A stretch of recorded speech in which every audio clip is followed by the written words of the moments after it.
الرجال قوامون علی النساء کہ اللہ تعالیٰ نے مردوں کو عورتوں کے اوپر انچارج بنا دیا ہے۔ اس کی چند بنیادی وجوہات ہیں۔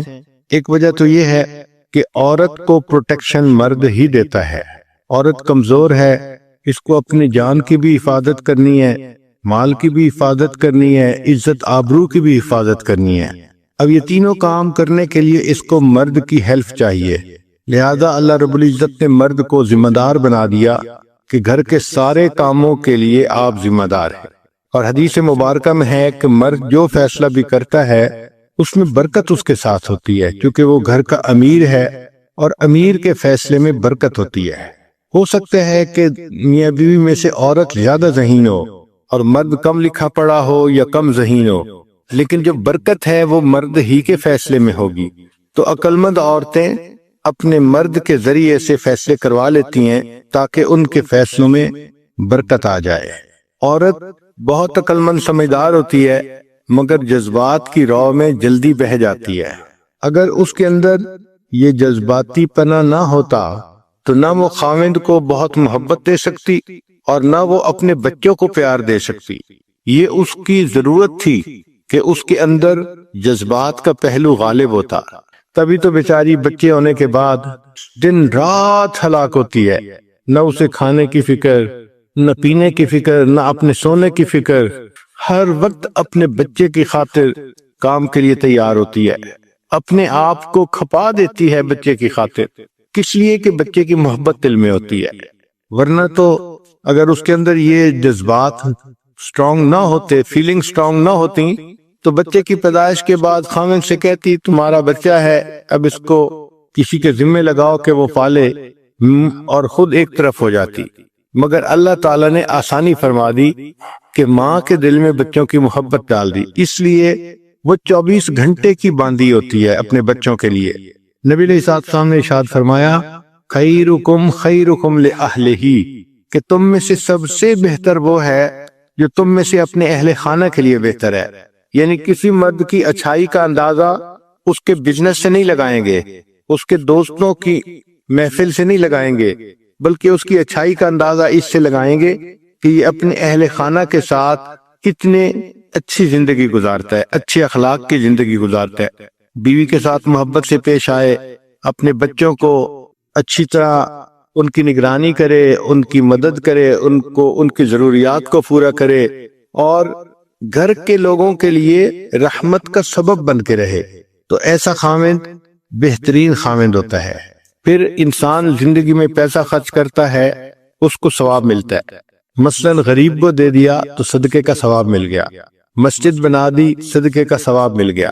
لیکن شریعت نے کہا کہ جو پیسہ انسان اپنے بیوی بچوں پہ خرچ کرتا ہے، اس پیسے پر اس کو بہترین صدقہ کرنے کا ثواب ملتا ہے۔ یعنی بیوی بچوں پہ جو پیسہ خرچ کیا جاتا ہے یہ بہترین صدقہ ہوتا ہے۔ پھر مرد کی ڈیوٹی لگائی کہ وہ گھر کے کام کاج میں دلچسپی لے، عورت کی ضرورت کو محسوس کرے اور اس میں اس کو ہیلپ کرے۔ عورت کو ہیلپ کی ضرورت ہوتی ہے، لیکن گھر والی کا ہوتا ہے۔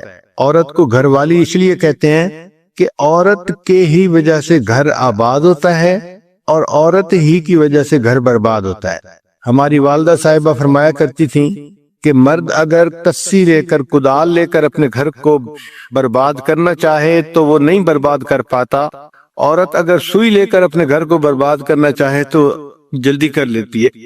عمر چھوٹی تھی میری تو میں اپنی والدہ سے یہ بات حیران ہو کے پوچھتا تھا کہ امی یہ کیسے پاسبل ہے کہ عورت سوئی لے کے گھر کو جلدی گرا لیتی ہے اور مرد جو ہے وہ کدال سے بھی اپنے گھر کو نہیں گرا سکتا؟ تو امی مجھے کہتی تھی بیٹا تم چھوٹے ہو، تم ابھی یہ بات نہیں سمجھو گے، لیکن حقیقت یہی ہے کہ مرد کدال لے کے بھی گھر گرانا چاہے تو نہیں گرا پاتا، عورت اگر سوئی لے کے گھر گرانا چاہے تو وہ جلدی گرا لیتی ہے۔ تو گھر کا بنانا، آباد کرنا عورت کی ایک بڑی ذمہ داری ہوتی ہے، اس لیے اس کو گھر والی کہتے ہیں۔ سب سے بہتر اصول گھر آباد کرنے کا یہ ہے کہ آپس میں محبت پیار کی زندگی گزارے۔ وَجَعَلَ بَيْنَكُمْ مَوَدَّةً وَرَحْمَةً، اللہ تعالیٰ فرماتے ہیں کہ ہم نے میاں بیوی کے درمیان مودت اور رحمت رکھ دی ہے۔ چنانچہ اگر مودت اور رحمت کی زندگی گزاریں گے تو میاں بیوی خوشیوں بھری زندگی گزاریں گے۔ رزق کم ہونا زیادہ ہونا یہ ایک الگ بات ہے. میاں بیوی کو کھانے کے لیے خشک روٹی بھی مل جائے مگر آپس میں الفت محبت ہو تو وہ بہت خوشیوں کی زندگی گزارتے ہیں، اور اگر آپس میں الفت محبت نہ ہو تو پھر پراٹھے بھی پکے ہوئے ہوں تو انسان کی زندگی عذاب ہوتی ہے. اس پر سائنٹیفک دور میں بہت ریسرچ کی گئی کہ گھر میں عورت ایک بہترین بیوی بن کے کیسے رہ سکتی ہے. تو 6 بڑے پوائنٹ ہیں جن کو کھولا گیا اور واقعی وہ بہت اہم ہے. ہر عورت کو چاہیے کہ وہ ان 6 پوائنٹ کو ذہن میں رکھے اور اس کے مطابق اپنی زندگی گزارنے کی کوشش کرے. ان میں سے پہلا ہے کمیونیکیشن.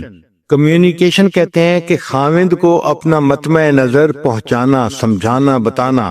اس میں عورتوں کی ایک فطرت ہوتی ہے، وہ ڈائریکٹ بات نہیں کرتی، وہ اشارے کرتی ہیں اور پھر سمجھتی ہیں کہ خاوند خود ہی سمجھے، اس کو سمجھنا چاہیے تھا. حالانکہ صاف بات، مگر وہ صاف بات کرنے کی بجائے اشارے کر دیتی ہیں اور سمجھتی ہیں کہ اس کو ٹرانسلیٹ خاوند خود کرے گا. اچھا، جو سمجھدار خاوند ہوتے ہیں وہ تو اس بات کو سمجھتے ہیں اور اس کو ٹرانسلیٹ کر لیتے ہیں، لیکن جو اتنے زیادہ سمجھدار نہیں ہوتے وہ نہیں ٹرانسلیٹ کر پاتے، جس وجہ سے پھر آپس میں ایک دوسرے کے ساتھ آرگومنٹ شروع ہو جاتے ہیں. چنانچہ سب سے پہلی بات، ایکسپریس فیلنگز ایفیکٹولی. جو اپنی احساسات، جذبات ہیں ان کو خاوند کے سامنے بہت کلیئرلی اور ایفیکٹولی انسان ایکسپریس کرے تاکہ اس کو صحیح پتہ چلے کہ مسئلہ کیا ہے. پھر ایک دوسری اہم بات کہ پازیٹیو ٹون ہونی چاہیے. Do not blame. کہ جب بھی ایک عورت کوئی بات کرے تو پازیٹیو ٹون میں بات کرے، بات بات پہ بلیم نہ کرے. یہ ایک کمزوری ہم نے دیکھی ہے. ذرا سی کوئی بات ہو جاتی ہے تو جس دن شادی ہوئی تھی اس دن سے شروع کر دیتی ہے کہ رخصتی کے دن تمہاری والدہ نے ایسے کیا تھا، تمہاری بہن نے ایسے کیا تھا اور اس وقت تم نے کچھ نہیں کہا تھا. یعنی گڑے مردے اکھاڑنے اور پھر وہاں سے بات شروع کرنی اور بات بات پہ خاوند کو بلیم کرنا، یہ چیز گھر کی بربادی کا سبب بنتی ہے. تو پازیٹیو ٹون ہونی چاہیے and wife should not blame. ہر بات میں خاوند کو بلیم نہیں کرنا چاہیے. ٹھیک ہے، دوسرے بندے کے اندر کوتاہیاں ہوتی ہیں، غلطیاں ہوتی ہیں، ویکنیسز ہوتی ہیں، مگر اس کا یہ مطلب بھی نہیں ہوتا کہ ہر چیز کو برا ہی بنا دیا جائے. پھر ایڈمٹ وین ہارٹ. جب آپ کا دل دکھے تو آپ اس کو تسلیم کریں، بتائیں. Stop reading your husbands mind. یہ وہ غلطی ہے جو تقریباً 100 میں سے 99% عورتیں کرتی ہیں کہ ہسبینڈ کا مائنڈ پڑھنے کی کوشش کرتی ہیں اور اس میں ہی غلطی کھاتی ہیں. پھر ایک بہت اہم پوائنٹ ہے کہ talk to your husband not about your husband. یہ ہسبینڈ سے بات نہیں کرتی بلکہ ہسبینڈ کے بارے میں ہر کسی سے بات کرتی ہیں. بہن سے کریں گی، ماں سے کریں گی، پڑوسن سے کریں گی، گھر آنے والی کوئی بھی عورت ہوگی اس سے کریں گی، ہر کسی سے ہسبینڈ کے بارے میں بات کریں گی لیکن خود ہسبینڈ سے بات نہیں کریں گی. تو کمیونیکیشن جتنی بہتر ہوگی اتنا میاں بیوی کا تعلق بہتر ہوگا. دوسرا پوائنٹ ہے چوز یور بیٹلز. کہ میاں بیوی میں کئی مرتبہ اختلاف ہو بھی جاتے ہیں تو اصولی اختلاف ہونے چاہیے. چھوٹی چھوٹی باتوں پر اختلاف کرنا، جھگڑا کھڑا کر دینا یہ اچھا نہیں ہوتا. اگر انسان سٹینڈ لے تو کسی مضبوط پوائنٹ کے اوپر سٹینڈ لینا چاہیے. چنانچہ take a stand on principles اور give up control to gain more power. Control گھر کا خاوند کو دو تاکہ تمہاری پاور اور زیادہ ہو جائے. اور don't be hurdle in husband's way. ہر کام میں خاوند کے راستے کی رکاوٹ نہ بنے. کوئی بھی کام وہ خاوند کرنا چاہتا ہے اس میں رکاوٹ ڈال دینا، رکاوٹ بن جانا، یہ اچھی چیز نہیں ہوتی. اور ایک خاص بات جو ہے اوائڈ کریٹیسزم. کریٹیسزم کو چھوڑ دینا چاہیے. خواہ مخواہ چھوٹی چھوٹی باتوں پہ یہ ایسے ہے، یہ ایسے ہے، یہ کریٹیسائز ہی کرتے رہنا خاوند کو، یہ اچھا نہیں ہوتا. پھر تیسرا اہم پوائنٹ ہے ریسپیکٹ ہم. کہ اپنے خاوند کی عزت کرو.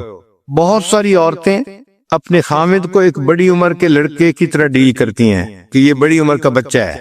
یہ غلط بات ہوتی ہے. ہسبینڈ ہے، اس کی ریسپیکٹ کرنی چاہیے. Do not treat him like a child. Be loyal to him and show him that you are loyal. خاوند کے ساتھ وفاداری ہونی چاہیے اور اس کو وفاداری نظر بھی آنی چاہیے.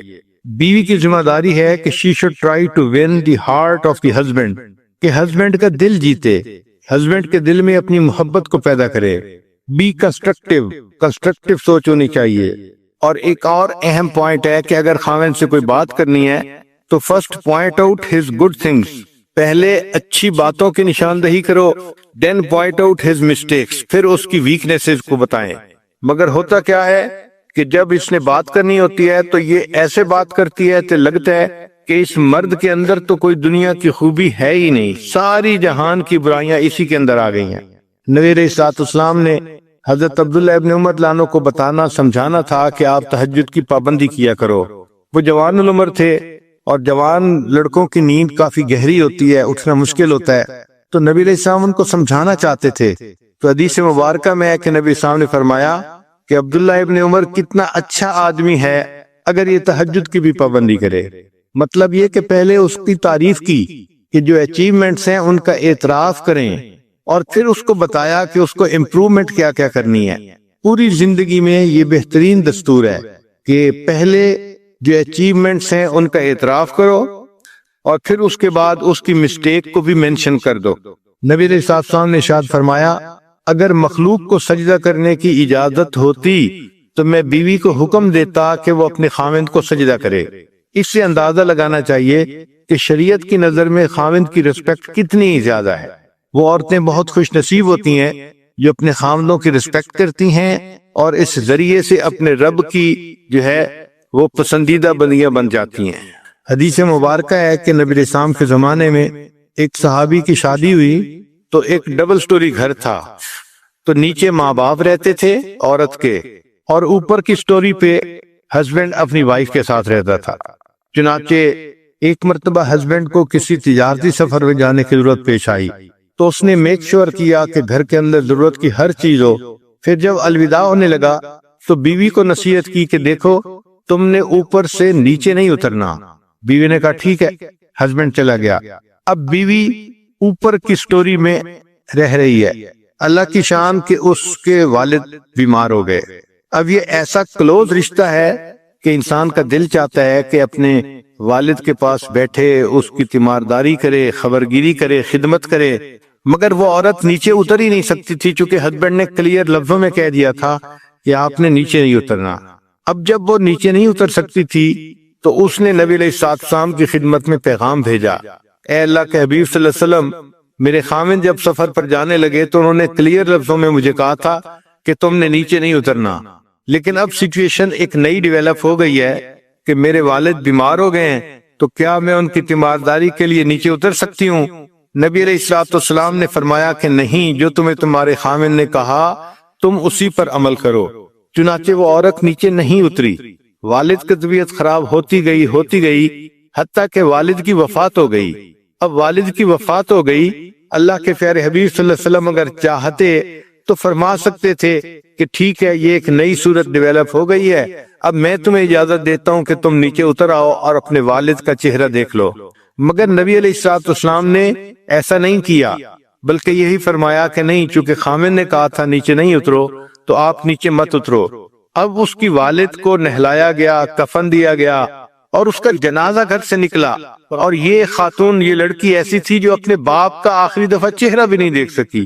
آپ اندازہ لگا سکتی ہیں کہ ایموشنلی اس کے لیے یہ کتنا ڈیفیکلٹ کام تھا، لیکن وہ صحابیہ تھی، اس نے نبی علیہ السلام کی بات پر عمل کر دکھایا اور اپنے خاوند کی بات کو پکا رکھا، خود اوپر رہی، نیچے نہیں اتری۔ خیر والد کا جنازہ ہو گیا۔ حدیث مبارکہ میں ہے کہ جب جنازہ پڑھ کے نبی السلام تشریف لائے تو نبی علیہ السلام نے اس عورت کو پیغام بھیجا کہ چونکہ تم نے اپنے خاوند کی بات کی لاج رکھی اور نیچے نہیں اتری، تمہارے اس عمل کی وجہ سے اللہ تعالی نے تمہارے والد کے تمام گناہوں کو معاف فرما دیا اور اس کو جنت عطا فرما دی۔ تو اس سے اندازہ لگائیں کہ شریعت کی نظر میں خاوند کی بات کی کتنی اہمیت ہوتی ہے۔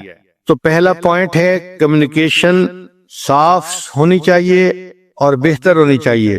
دوسرا ہے کہ ہر بات پہ جھگڑا کھڑا نہ کریں، چوز یور بیٹل، پرنسپلز کے اوپر آپ اختلاف کریں اگر کرنے کی ضرورت بھی ہے۔ اور تیسری بات کہ اپنے خاوند کی رسپیکٹ کریں۔ چنانچہ ایک یونیورسٹی کی ریسرچ میں 400 مردوں سے انٹرویو کیے گئے اور ان سے پوچھا گیا کہ آپ کیا چاہتے ہیں اپنی بیوی سے، تو انہوں نے کہا کہ ہم باقی ہر جو ہے تنگی برداشت کر سکتے ہیں، لیکن ہم یہ چاہتے ہیں کہ بیوی ہماری رسپیکٹ کرے۔ جو بیوی اپنے خاوند کی رسپیکٹ نہیں کرتی تو وہ پھر آٹومیٹک رشتہ جو ہے وہ ویک ہو جاتا ہے، کمزور ہو جاتا ہے۔ پھر چوتھا پوائنٹ ہے بی ایکسپٹنگ، کہ ایکسپٹ کرنا چاہیے، accept his position as head of the family. پہلی بات یہ نہ ہو کہ گھر کے چھوٹے بڑے ہر کام بس اپنی مرضی سے کرنے ہیں اور اپنے مشورے سے چلانے ہیں، اور خاوند کی تو جیسے گھر میں کوئی اہمیت ہی نہیں ہوتی۔ اور abandon the myth of equality، یہ جو ایک جو ہے نا متھ چل پڑی ہے کہ شانہ بشانہ میاں بیوی اور ایک ہیں، ٹھیک ہے ایز این انسان ایک ہیں، لیکن گھر کے اندر جو ذمہ داریاں ہیں اس میں اللہ نے مرد کو پریفرنس دی ہے، فضیلت دی ہے، اور عورت کو اس کا ماتحت بنایا ہے۔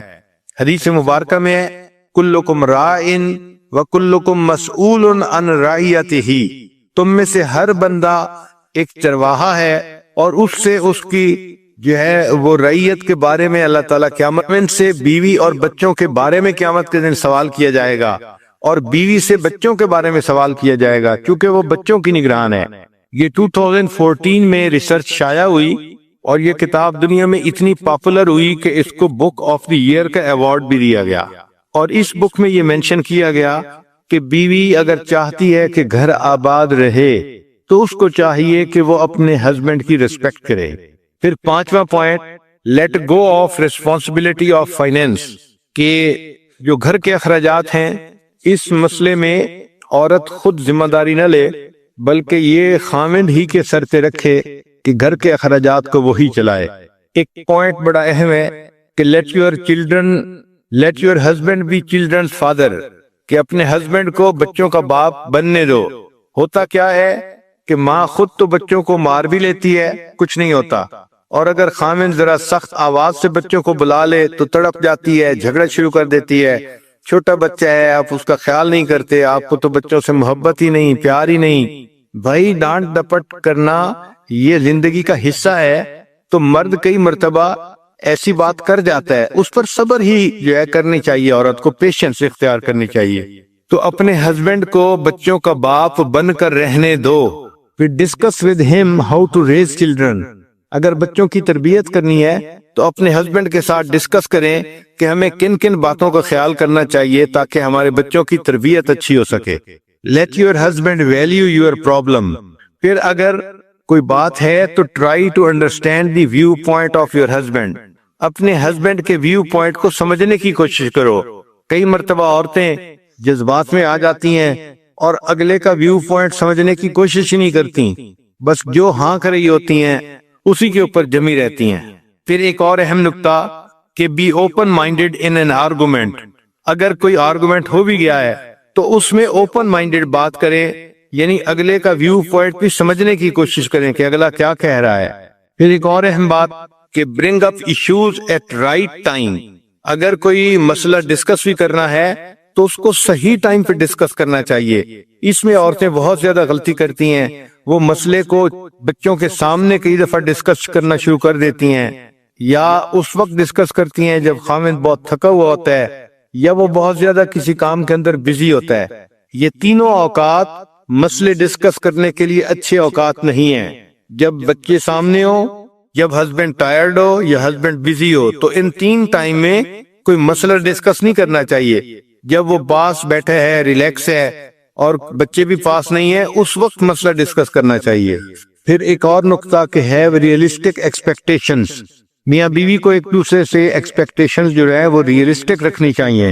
Do not develop negative feelings, پھر بات چیت کے دوران learn to say sorry if you are wrong, اگر کوئی غلطی ہو گئی ہے یا آپ نے کسی غلط بات پہ اپنے ہسبینڈ کے ساتھ ذرا اکڑ پن کا اظہار کر دیا ہے تو اس کی سوری بھی کرنی چاہیے کہ بھئی مجھ سے یہ غلطی ہو گئی، اس وقت میں غصے میں تھی، میں نے ایسی بات کہہ دی۔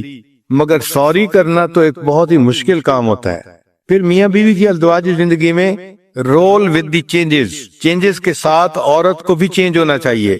مثال کے طور پہ شادی ہوئی تو اب عورت کی سچویشن اور ہے، پھر اس کے بعد اس کی بچہ ہو گیا تو بچے کے بعد اس کے بدن کے اندر بھی تبدیلیاں آتی ہیں اور حالات کے اندر بھی تبدیلیاں آتی ہیں، تو اس کے ساتھ ایڈجسٹمنٹ کر لینی چاہیے، ڈیل ود دی چینجز۔ اور ایک اور بات کہ take care of your self, عورت کو چاہیے کہ اپنا ضرور خیال رکھے۔ بہت ساری عورتیں جب بچے ہو جاتے ہیں تو اپنا خیال رکھنا چھوڑ دیتی ہیں، نہ ایکسرسائز کرتی ہیں، نہ اپنے کپڑوں کا خیال، نہ اچھائی صفائی کا خیال، اور بہت ہی بھدی پرسنالٹی ان کی بن جاتی ہے۔ اور پھر وہ کہتی ہیں کہ میں بیوی تو ہوں نا، اور بچوں کی ماں بھی ہوں اور گھر والی بھی ہوں۔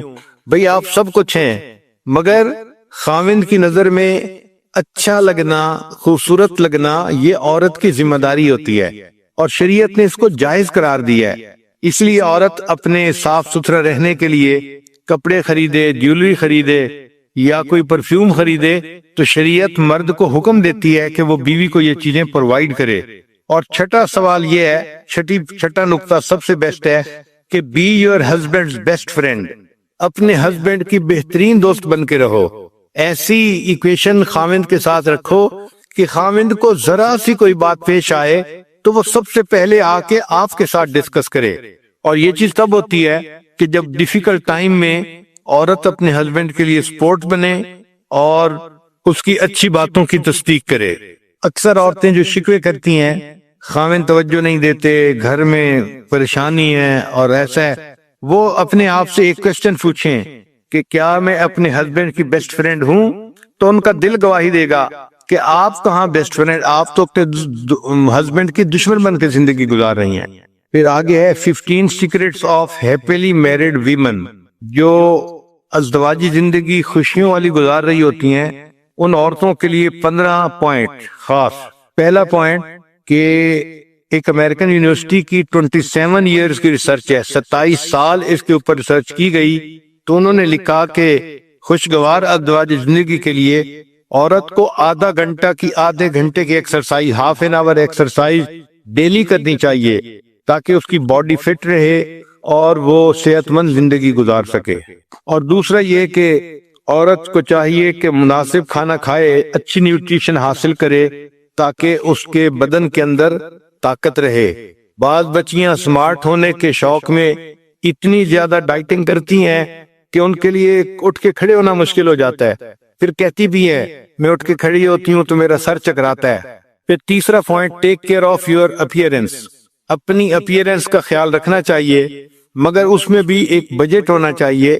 یہ نہیں کہ خاوند کی ساری تنخواہ اسی کے اوپر اڑا دی جائے، مگر اپنے آپ کو صاف ستھرا رکھے۔ عورت کو چاہیے کہ دن میں 1 دفعہ یا 2 دفعہ ضرور نہائے تاکہ جسم صاف ستھرا رہے اور نئے کپڑے یا صاف کپڑے جو ہیں وہ بدلے۔ پھر چوتھا پوائنٹ یہ ہے کہ نرشر انٹلیکٹ، کہ اپنے دماغ کو بھی خوراک پہنچانی چاہیے۔ اس لیے شادی شدہ عورت کو چاہیے کہ وہ کتابیں پڑھے اور ان کے بارے میں سوچے تاکہ اس کا جو برین ہے وہ کام کرتا رہے۔ پھر بی سافٹ اینڈ کمپیشنیٹ، یعنی لونگ، عورت کو چاہیے کہ نرمی ہو اس کی طبیعت میں اور اس کی طبیعت خاوند کے لیے لونگ ہونی چاہیے۔ پھر ایک بڑا اہم نقطہ ہے کہ ہسبینڈ کے ساتھ ایٹیچیوڈ ایسا رکھے کہ اس کے ایٹیچیوڈ کی وجہ سے خاوند اپنے دل کی ہر بات اس کے سامنے کھول دے۔ Your attitude should welcome husband to open up، یعنی ایٹیچیوڈ ہی اتنا ہمدردی والا ہو، محبت والا ہو، پیار والا ہو کہ خاوند اپنے دل میں کوئی بات رکھ ہی نہ سکے، وہ اپنے دل کو اس کے سامنے اوپن اپ کر دے۔ پھر ایک نقطہ ہے مینرز کے بارے میں کہ be polite and courteous۔ پھر ایک نقطہ ہے کہ encourage your husband to spend time with male friends۔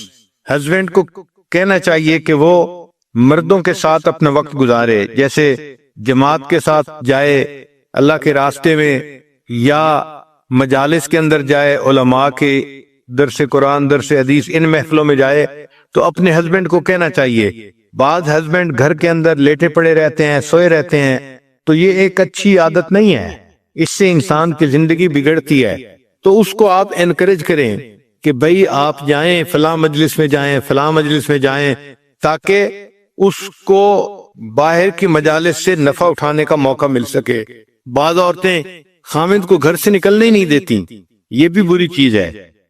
پھر جب ہسبینڈ باہر سے گھر آئے تو great your husband with smile and hug and I contact every day. یہ عورت کی ذمہ داری ہے کہ ہسبینڈ جب باہر سے آئے تو اس کے ساتھ آئی کنٹیکٹ کرے، اسمائل کرے اور اس کو ریسیو کرے۔ کوئی بھی کام گھر میں کر رہی ہو، drop everything and provide warm welcome, اپنے خاوند کو وارم ویلکم دے۔ پھر 11واں پوائنٹ یہ ہے کہ عورت کے اندر سینس آف ہیومر بھی ہونی چاہیے، یعنی ایسی بات کرے کہ جس میں سینس آف ہیومر ہو۔ اس سے یہ کہ دل ایک دوسرے کے زیادہ قریب ہوتے ہیں۔ جب میاں بیوی اکٹھا بیٹھ کے ہنستے ہیں، بات کرتے ہیں، تو دل ایک دوسرے سے زیادہ جڑ جاتے ہیں۔ پھر عورت کی ذمہ داری ہے کہ اپنے ہسبینڈ کی نیڈز کو اینٹیسپیٹ کرے کہ اس کو کس چیز کی ضرورت ہے، پہلے سے سوچ کے۔ زندگی ایکٹیو ہونی چاہیے اور فن فیلڈ ہونی چاہیے۔ یہ فن فیلڈ لائف جو ہے یہ میرج کے لیے وٹامن کی مانند ہوتے ہیں۔ اور آخری نقطہ کہ عورت ہمیشہ اپنے آپ کو خادمہ ہی سمجھے، ہیو اے سرونگ ہارٹ، دل میں یہ فیصلہ کر دے کہ اللہ نے مجھے خدمت کے لیے پیدا کیا ہے، میں کنواری ہوں تو مجھے اپنے باپ بھائی کی خدمت کرنی ہے، میں شادی شدہ ہوں تو مجھے اپنے ہسبینڈ کی خدمت کرنی ہے، اور ہسبینڈ اگر فوت ہو گیا، میں ماں بن گئی تو مجھے اپنے بچوں کی خدمت کرنی ہے۔ تو اللہ نے مجھے پیدا ہی خدمت کے لیے کیا ہے، لہذا خدمت کرنا ہی میری زندگی کا اعزاز ہے۔ پھر ازدواجی زندگی کے لیے ایک اور اہم بات کہ ڈو ناٹ بی کنٹرولنگ، کہ کنٹرولنگ نہ ہو۔ ذرا سی بات پہ عورت چاہتی ہے کہ گاڑی میں بیٹھے ہوئے اسٹیئرنگ کو اپنے ہاتھ میں لے لے اور اپنی مرضی سے گاڑی چلائے۔ جو عورتیں گھر کا پورا کنٹرول اپنے ہاتھ میں لینے کی کوشش کرتی ہیں تو ان گھروں کے اندر پرابلم ہو جاتی ہے۔ کئی جگہوں پہ تو ایسا ہوتا ہے کہ ہسبینڈ کے بہاف پہ اس کی بیوی بات کر رہی ہوتی ہے، ہسبینڈ کو بات کرنے کا موقع نہیں ملتا، اور اگر کسی وقت ہسبینڈ لوگوں سے بات کر رہا ہے تو شی گیوز ڈس اپروونگ لکس، اس وقت چہرہ ایسا بناتی ہے، دیکھتی اس طرح سے ہے کہ جیسے یہ اس چیز کو ناپسند کر رہی ہے۔ اور تیسرا کئی دفعہ ایسا ہوتا ہے کہ ایسے انوسینٹ کوسچن پوچھتی ہے کہ جو کلیئرلی بتاتے ہیں کہ یہ ڈس اپروو کر رہی ہے اس چیز کو۔ پھر بعض عورتیں دے گیو کاؤنٹلیس انوانٹڈ سجیشنز، ان کو مشورے دینے کا شوق ہوتا ہے، اور وہ کوئی ایک دو مشورے نہیں دیتی، کاؤنٹلیس انوانٹڈ سجیشن دے رہی ہوتی ہیں۔ اسی لیے اگر خاوند گروسری کے لیے چلا جائے تو اتنے عیب نکالیں گی اس میں، اتنے کہ بندے کا دل چاہے گا کہ اگلی دفعہ میں نے جانا ہی نہیں ہے۔ اسی طرح عورت اگر ساتھ ہو اور مرد ڈرائیونگ کر رہا ہو تو اللہ توبہ، اس مرد کی تو شامت ہی آ جاتی ہے۔ اب آپ نے بریک نہیں لگائی، اب آپ نے یہ نہیں کیا، اب آپ نے وہ نہیں کیا۔ بھئی اگر وہ سیف گاڑی چلا رہا ہے اور چلاتا ہے تو اس کو چلانے دو، مگر ہوتا یہ ہے کہ خاوند گاڑی چلا رہا ہوتا ہے اور بیوی بیٹھی خاوند کو چلا رہی ہوتی ہے، اور اس کی ریزن کیا ہوتی ہے کہ بعض عورتوں میں ایک بیماری ہوتی ہے، اس کا نام ہے ہیلپ سنڈروم، کہ ہر کام میں خواہ مخواہ پنگا لینا، اس میں دخل اندازی کرنا اور اپنا مشورہ دینا۔ یہ ہیلپ سنڈروم جو ہے اس کی وجہ سے پھر میاں بیوی کی ایکویشن خراب ہو جاتی ہے۔ اور ایک بیماری کا نام ہوتا ہے مدر کمپلیکس۔ تو کئی عورتیں ایسی ہوتی ہیں کہ وہ اپنے ہسبینڈ کو بھی ایک بڑی عمر کے چائلڈ کی طرح ڈیل کرتی ہیں۔ اگر عورتیں چاہیں کہ ہم بہترین بیوی بن کر رہیں تو ان کو چاہیے کہ ام المومنین خدیجہ الکبریٰ رضی اللہ تعالی عنہا کی زندگی کی تفصیل پڑھیں اور دیکھیں کہ وہ نبی علیہ السلام کی کتنی اچھی بیوی تھیں۔ چنانچہ مالدار تھیں اور بہت عزت تھی سوسائٹی میں ان کی، لیکن جب شادی ہوئی تو انہوں نے اپنا پورا مال نبی علیہ السلام کے قدموں میں ڈال دیا، اپنا غلام بھی نبی علیہ السلام کی خدمت میں پیش کر دیا، ایک قربانی دے کے بتا دیا کہ وہ اپنے ہسبینڈ سے کتنی محبت کرتی ہیں۔ پھر جس وقت میں ساری دنیا مخالفت کر رہی تھی، خدیجہ الکبریٰ رضی اللہ تعالی عنہا ہی تھیں کہ جنہوں نے کلمہ پڑھا اور وہ ایمان لے کے آئیں، یعنی نبی علیہ السلام کو انہوں نے بہت آڈ وقت کے اندر سپورٹ کیا۔ پھر نبی علیہ السلام پر جب پہلی وحی اتری تو آپ صلی اللہ علیہ وسلم بہت گھبرائے ہوئے واپس گھر تشریف لائے، اور آپ فرما رہے تھے زملونی زملونی، مجھے کمبل اڑا دو، مجھے کمبل اڑا دو۔ تو انہوں نے اس وقت پوچھا نبی علیہ السلام سے کہ آپ کے ساتھ کیا ہو رہا ہے؟ تو نبی علیہ السلام نے فرمایا کہ مجھے لگتا ہے ایسے کہیں مجھے موت ہی نہ آ جائے۔ تو اس پر خدیجہ کبریٰ رضی اللہ تعالیٰ عنہا نے جواب دیا تھا انک لتصل الرحم، آپ صلہ رحمی کرنے والے ہیں اور آپ مہمان نوازی کرنے والے ہیں، وتکسب المعدوم وتعین علی نوائب الحق، یعنی نبی علیہ السلام کی اچھائیاں گنوائیں کہ آپ تو اتنے اچھے اخلاق والے اور اتنے اچھے کام کرنے والے ہیں، واللہ اللہ کی قسم ما یخزیک اللہ، اللہ تعالیٰ آپ کو کبھی بھی جو ہے ضائع نہیں ہونے دیں گے۔ تو یہ ہوتا ہے بیوی کا کانفیڈنس کہ اس نے کہا کہ نہیں، ایسا ہو ہی نہیں سکتا کہ اللہ تعالیٰ آپ کو ضائع ہونے دے۔ اچھا، پھر بات یہیں ختم ہو جاتی ہے کہ مارل سپورٹ تو انہوں نے دے دی، مگر خدیجہ کبریٰ رضی اللہ تعالیٰ عنہا اتنی اچھی بیوی تھی کہ وہ اس بات پہ رکی نہیں ہے، بلکہ اس سے اگلے دن پھر ان کے رشتہ داروں میں ایک ایسے عالم تھے جو کتاب کے عالم تھے، پہلی کتابوں کے عالم تھے، ورقہ بن نوفل۔ تو وہ اس کے پاس گئیں اور نبی علیہ السلام کو ساتھ لے گئیں اور ان کو جا کے کہا کہ آپ دیکھیں آپ کے چچا کا بیٹا کیا کہتا ہے، یعنی میرے ہسبینڈ آپ سے کیا بات کر رہے ہیں۔ تو انہوں نے پوچھا تو نبی علیہ السلام نے فرمایا کہ ہاں، میرے اوپر غار حرا میں اس طرح ایک فرشتہ آیا اور اس نے مجھے یہ پیغام دیا۔ اب جب نبی علیہ السلام نے اسے پوری صورتحال بتائی تو اس نے تصدیق کی کہ ھذہ الناموس الذی، یہ وہی ہے فرشتہ جیسے موسیٰ علیہ السلام پہ بھی اترتا تھا، تو آپ تو اللہ کے پیغمبر ہیں اور آپ پر وحی اتری ہے۔ پھر انہوں نے نبی علیہ السلام کو یہ بات بھی بتائی کہ ایک وقت آئے گا کہ آپ کی قوم آپ کو اس شہر سے نکال دے گی۔ تو نبی علیہ السلام نے حیران ہو کے پوچھا، کیا میری قوم مجھے اس شہر سے نکال دے گی؟ تو انہوں نے کہا کہ ہاں، دین کے معاملات میں ایسی باتیں انسان کو پیش آتی ہیں، اے کاش اگر میں اس وقت زندہ ہوتا تو میں آپ کی ضرور مدد کرتا۔ تو ان سے بات کر کے نبی علیہ السلام، تو جو اچھی بیویاں ہوتی ہیں وہ خود بھی مارل سپورٹ دیتی ہیں، اور پھر اگر دیکھتی ہیں کہ فلاں کام سے میرے ہسبینڈ کے دین کو تسلی ہو جائے گی تو ان کے پاس بھی لے کے گئی خدیجہ کبریٰ رضی اللہ تعالیٰ عنہا۔ اس لیے وہ اتنی سپورٹیو تھیں کہ ہر قدم پہ اللہ کے حبیب صلی اللہ علیہ وسلم کو ان کی سپورٹ حاصل ہوتی تھی۔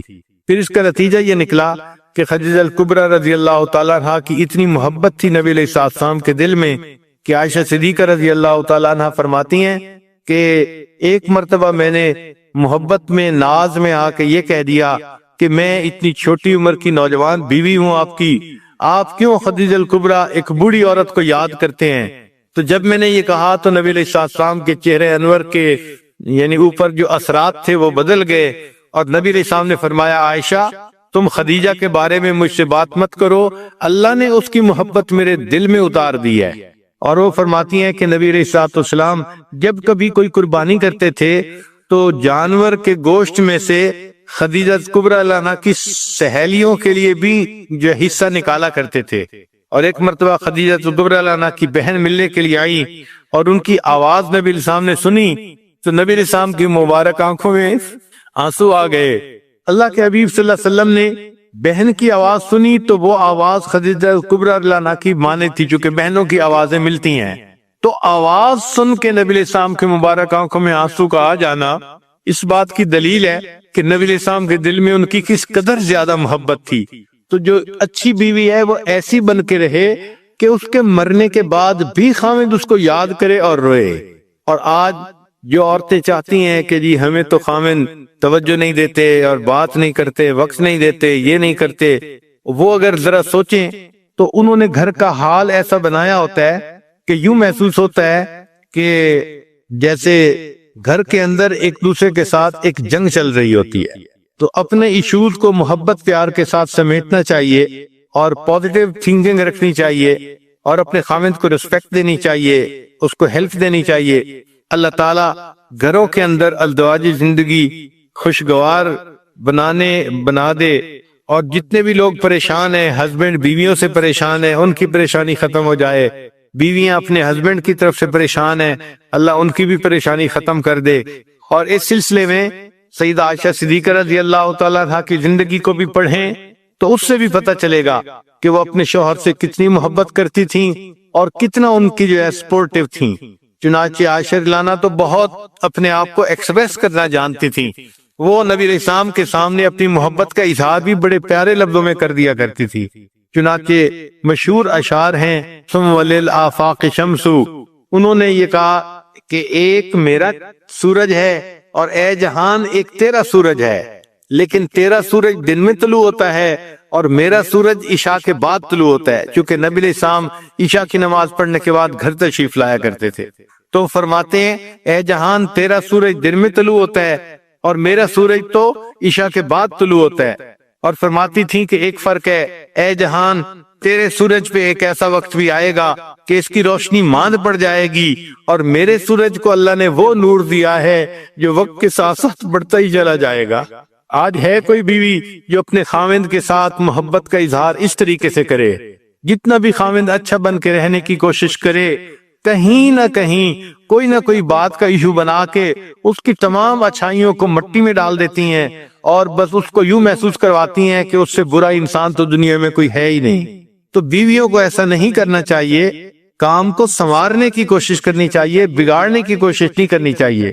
تو سیدہ عائشہ صدیقہ رضی اللہ تعالیٰ عنہ کی زندگی، خدیجہ الکبریٰ رضی اللہ تعالیٰ عنہ کی زندگی، یہ عورتوں کے لیے ایک روشنی کا مینار ہے۔ جو عورت چاہتی ہے کہ میں اچھی بیوی بن کے رہوں تو اسے ان امہات المومنین کی زندگیوں کو پڑھ کے پھر اپنے خاوندوں کے ساتھ اچھے طریقے سے زندگی گزارنی چاہیے۔ فاطمہ بن عبد الملک، یہ عمر بن عبدالعزیز رحمت اللہ علیہ کی بیوی تھی۔ اس کے باپ بھی بادشاہ تھا، اس کا دادا بھی بادشاہ تھا، اس کے بھائی بھی بادشاہ تھے، اس کا خاوند بھی بادشاہ بنا۔ یہ ایک ایسی عورت تھی کہ جس کے قریب کے سارے محرم مرد جو تھے وہ بادشاہ بنے، صحیح معنوں میں شہزادی تھی، لیکن اس نے عمر بن عبدالعزیز رحمت اللہ علیہ کے ساتھ اتنا کوآپریٹ کیا کہ حیران ہوتے ہیں کہ بیویاں اپنے خاوندوں کی خاطر اتنا کچھ بھی کر سکتی ہیں۔ چنانچہ عمر بن عبدالعزیز رحمت اللہ علیہ جب خلیفہ بنے تو انہوں نے سب سے پہلے اپنی بیوی سے بات کی کہ دیکھو تمہارے پاس بہت سونا ہے، جیولری ہے، اور یہ سب کچھ بیت المال سے تمہیں دیا گیا ہے، تو میری نظر میں یہ ٹھیک نہیں ہے، یہ بیت المال کا حق ہے۔ تو اب تمہارے پاس دو چوائس ہیں، ایک تو یہ کہ تم اس جیولری کو رکھنا چاہتی ہو تو مجھ سے الگ ہو جاؤ اور اپنی زندگی گزارو، اور دوسری چوائس یہ ہے کہ یہ اپنی جیولری ساری تم بیت المال میں واپس کر دو اور میرے بیوی بن کے زندگی گزارو۔ تو فاطمہ نے کہا کہ یہ جیولری کیا، اس سے یہ کئی گنا زیادہ جیولری بھی ہوتی تو یہ میں دے دیتی، مگر میں آپ کا ساتھ کبھی نہ چھوڑتی۔ تو ایسی بیوی کے جو ناز و انداز کی پلی ہوئی ہو، وہ اپنا سارا مال قدموں میں ڈال دے اور اپنے خاوند کے ساتھ رہنے کو ترجیح دے، یہ وفادار بیویاں، اچھی بیویاں، مثالی بیویاں ہوتی ہیں۔ اللہ تعالیٰ سب عورتوں کو گھر میں مثالی بیوی بن کر رہنے کی توفیق عطا فرمائے۔ وآخر دعوانا ان الحمد للہ رب العالمین۔ یہ امتحان کا ہے، اللہ تعالیٰ اپنے بندوں پہ مختلف حالات بھیج کر ان کو آزماتے ہیں، کبھی خوشی دے کے آزماتے ہیں، کبھی غم دے کے آزماتے ہیں، کبھی صحت، کبھی بیماری۔ تو خوشی، غمی، صحت، بیماری، نفع، نقصان، یہ 6 ایسے حالات ہیں کہ ان میں سے کوئی نہ کوئی حال بندے کے اوپر ضرور ہوتا ہے، مگر یہ سب آزمائشیں ہیں۔ اللہ تعالیٰ خوشی دیتے ہیں آزمانے کے لیے، کیا یہ میرا بندہ شکر ادا کرتا ہے یا نہیں کرتا۔ اللہ تعالیٰ غم دیتے ہیں آزمانے کے لیے کہ یہ بندہ صبر کرتا ہے یا نہیں کرتا۔ لیکن یہ آزمائش کی جگہ ہے، اللہ تعالیٰ نے فیصلہ فرما دیا وَلَنَبْلُوَنَّكُمْ، اور ہم ضرور بھی ضرور تمہیں آزمائیں گے۔ تو اس لیے آزمائش کی جگہ ہے، یہاں آزمائش تو ہر بندے کی ہونی ہی ہے، مگر ایک نقطہ ذہن میں رکھیں کہ ہمارے مشائخ نے لکھا ہے کہ غم کے حالات میں اکثر لوگ پاس ہو جاتے ہیں کیونکہ صبر کر لیتے ہیں۔ عوام الناس بھی کہہ دیتے ہیں کہ اللہ کی مرضی، جوان لڑکی تھی، خاوند فوت ہو گیا، اب اس سے بڑا غم اس کے لیے کیا ہو سکتا ہے، لیکن اس سے پوچھیں تو آگے سے جواب دے گی جو اللہ کی مرضی۔ اس کا مطلب وہ کامیاب ہو گئی کہ اس نے اللہ کی رضا سے اپنے آپ کو راضی کر۔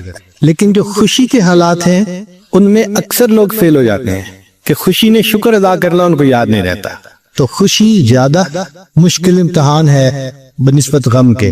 تاہم صحت ہو یا بیماری ہو، انسان ہر حال میں اپنے رب سے راضی رہے۔ جو آیت حکم ہے اس میں فرماتے ہیں کہ جب تک تو اس دنیا میں ہے قدورتوں کے پیش آنے کو کچھ عجب خیال نہ کر، یعنی اس پہ تعجب نہیں ہونا چاہیے کہ جی ہمیں پریشانی آ گئی ہے، جو پریشانیوں کا گھر، تو پریشانی تو آنی ہے۔ تو جب تک تو اس دنیا میں ہے قدورتوں کے پیش آنے کو کچھ عجیب خیال نہ کر، کیونکہ دنیا نے اسی چیز کو ظاہر کرنا ہے جو اس کا وصف ہے، یعنی برتن سے وہی نکلتا ہے جو برتن کے اندر موجود ہوتا ہے۔ کل اناء یترشح بما فیہ۔ اب دنیا میں چونکہ ہے ہی قدورتیں، وہ قدورتیں ہی ظاہر ہوں گی، پریشانیاں ہی ظاہر ہوں گی، یہ ہے جو پریشانی کا گھر۔ وہ جگہ جہاں کوئی پریشانی نہیں اس جگہ کو جنت کہتے ہیں، اور وہاں ابھی داخل نہیں ہوئے، جب جنتی جنت میں داخل ہونے لگیں گے تو وہ کہیں گے الحمدللہ الذی اذھب عنا الحزن، سب تعریفیں اس اللہ کے لیے ہیں کہ اب ہم سے حزن چلا گیا، غم چلا گیا۔ جنت میں کوئی غم نہیں ہوگا، کوئی پریشانی نہیں ہوگی۔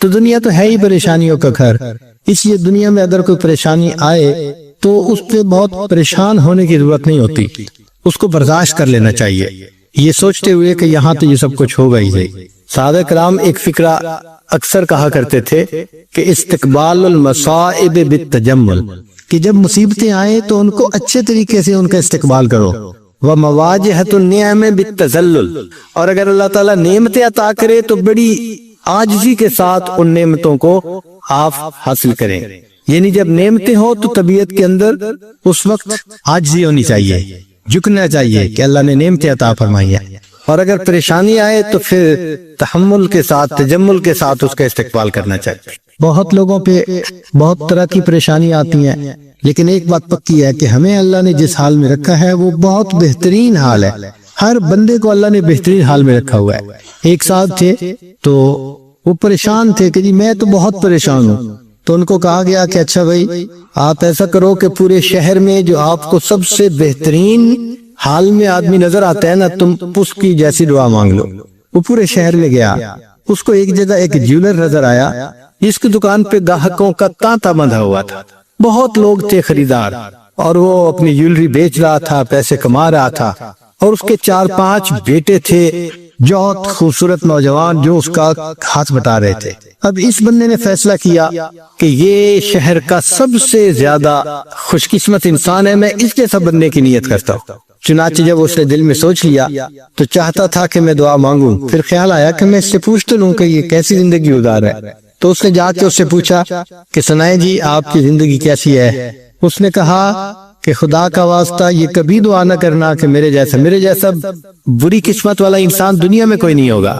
میں نے پوچھا کہ بھئی آپ کی بری قسمت کیا؟